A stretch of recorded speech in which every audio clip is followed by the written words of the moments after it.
Hello, welcome to this new session of the Intrinsic Leadership Program. So now that you know what is really important for you, meaning your values, and that you have the image of who you want to become in 10 years' time, let's see how you can turn all activities you have in your daily or weekly schedule as enjoyable activities, and especially the boring ones. So in a job, we have all tasks we like and tasks we do not like so much that we might even find boring. For the tasks you like, I'm quite sure that you can find easily links to your values, to your vision. I'm just encouraging you to deepen those links so that your level of pressure, of enthusiasm executing them will be even higher. For the tasks you do not like so much, there are two possibilities. Either you can delegate them, if it's possible, if it makes sense, that means it can really help somebody to grow. But if it is not possible, the only way you have is to change your perception executing them. So let's make an example. For that I will use a template you can find in the session. And I will ask you to list 5 recurrent tasks you have to do in your daily or weekly or monthly schedule that you find boring. So just list the tasks and the level of pressure you have executing them over 10. For our example, I will take 4 kinds of tasks that in general people in companies find boring. The first one will be related to transportation time, so the time you spend to go to the office or to travel. The second one will be about the expense report, an activity that people who travel have to do at least every month too. The third one will be about meetings. Many people complain about the time they spend in meetings and see that as a waste of time. And finally, I will take reporting. In many jobs, people have to provide some reports, and very often it is seen as administrative, useless work. So let's start with the transportation time. Let's imagine that your main values are related to freedom, development, health. How can you transform your transportation time to fulfill your values regarding health, freedom, development? For instance, if you take the train or the metro every day, is it possible that you take your bicycle so that you practice sport and you fulfill your value related to health? And you save time because you insert that in your daily schedule and you do not have to find additional time over the weekend to do sport. If it's not possible, how can you use the transportation time in an efficient way regarding your visions and your values? Perhaps it's an opportunity to start learning something with an audio. Related to who you want to become, what would you like to start learning?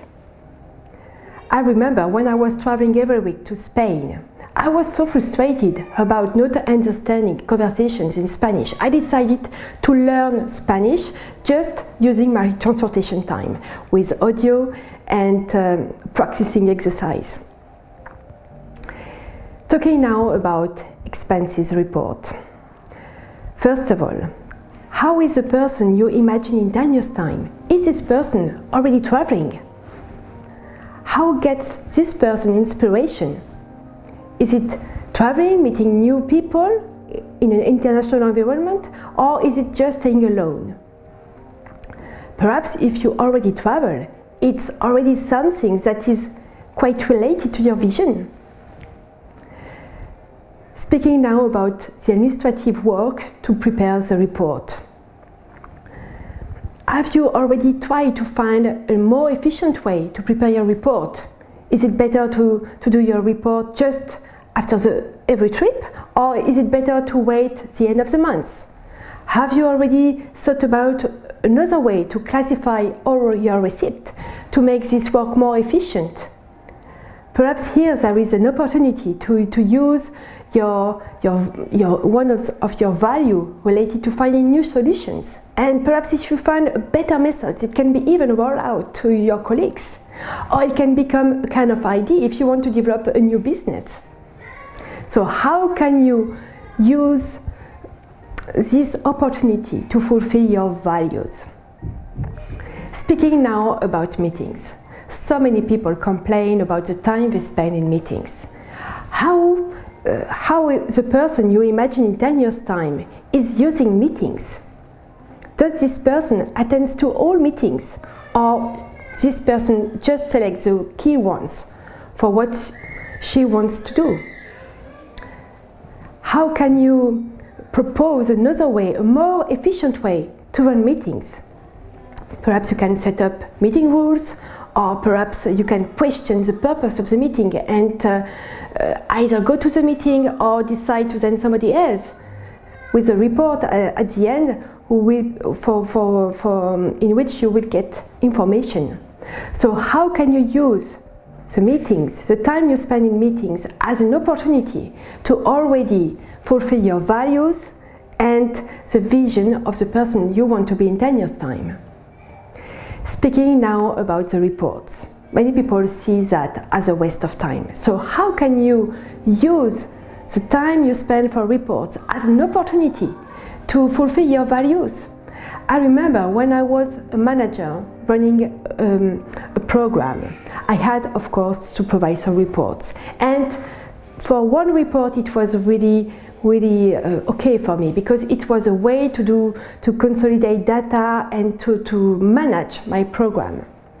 But the problem was that I had another report nearly with the same kind of data, but with a different format and at another time in the month. So it was a waste of time for me, because it was a repetition of work, and it was a waste of time for my team as well, because the team had to provide again inputs, and the added value was very low.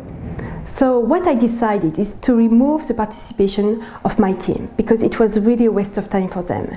And over the months, from 6 pages, I step by step reduced the length of the report. And at the end, it was okay for the person who was asking for this report. So by this initiative, I fulfilled part of my vision, because in my vision I wanted to be a good manager, and for me a good manager is not asking useless tasks to his team. And as well my values, because I took the freedom to reduce the length, and so I fulfill freedom and part of creativity value. So let's list all your recurrent tasks and find new ways to execute them to increase your level of pressure as an opportunity to fulfill your values and your vision. I cannot promise you that from a level of 0 pressure you will move to a pressure of 10. But if you move already from 0 to 5, it's already a very good step, and that means that you have found a way to turn boring things as enjoyable ones. And this process, you can use it for everything. Everything you have to do, you can increase your level of pressure just finding links to your vision and to your values. And once you have experienced the benefits of this new way of thinking, of executing things, then you can give these keys to people around you, in your team for instance, because for all we have this kind of problem to solve. So it's a way to increase your enthusiasm, and others seeing your enthusiasm being increased, this is also a way to inspire them, and to inspire them with a new way of thinking. So I wish you a lot of pleasure transforming your boring task like a game, and see you next time.